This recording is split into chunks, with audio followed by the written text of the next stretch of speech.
the idea of listening for a feeling, is that something you still ascribe to? Yeah, here's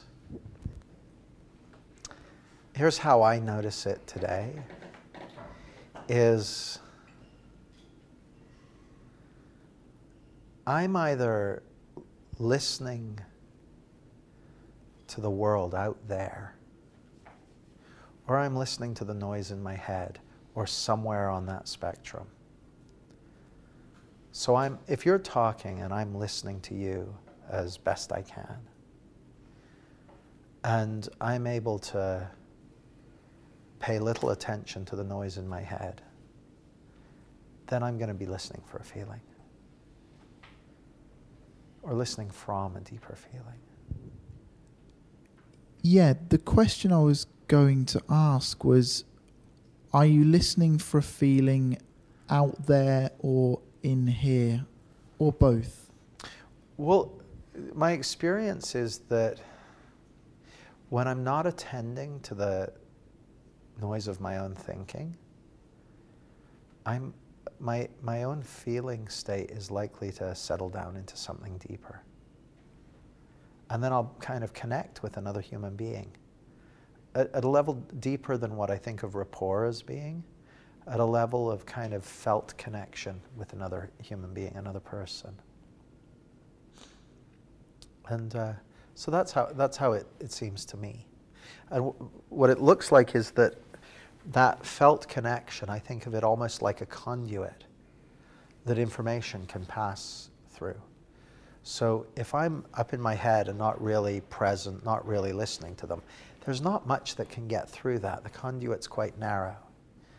But the more deeply I have my attention on the other person and I'm relaxed into myself, the more information is able to pass both ways.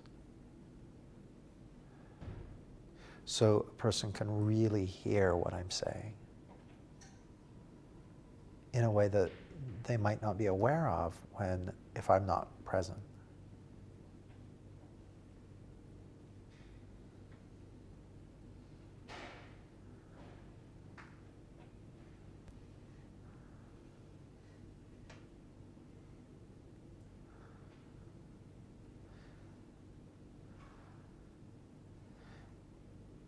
How's that, John?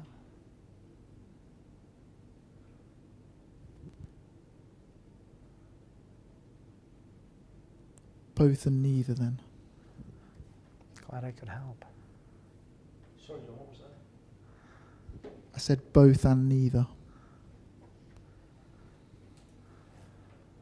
Oh, what did you hear? Because it looked from the outside like you heard something that made some kind of difference to you. Yeah, what I heard was that if I'm not in my head,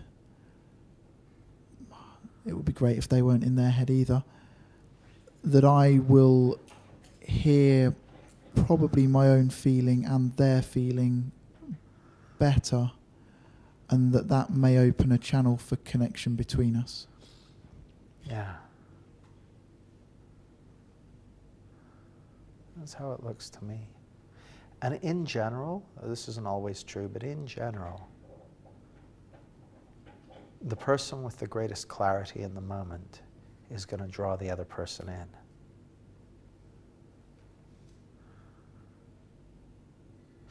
Maybe it's not just greatest clarity and greatest connection to that clarity.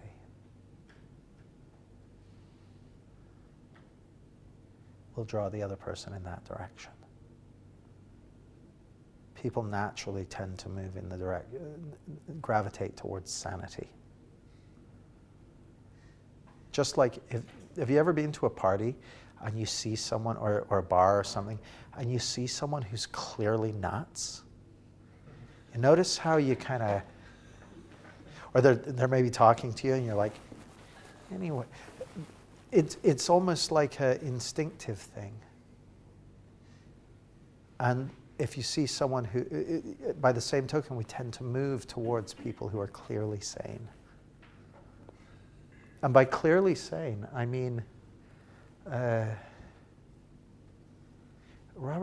was either Robert Anton Wilson or Timothy Leary used to use the sanity check of happy, healthy, holy was how they described it. Happy, healthy, holy. The person's generally happy, generally healthy, and generally have a sense of connection and you know, being connected to something bigger than themselves. That was a pretty good test of sanity.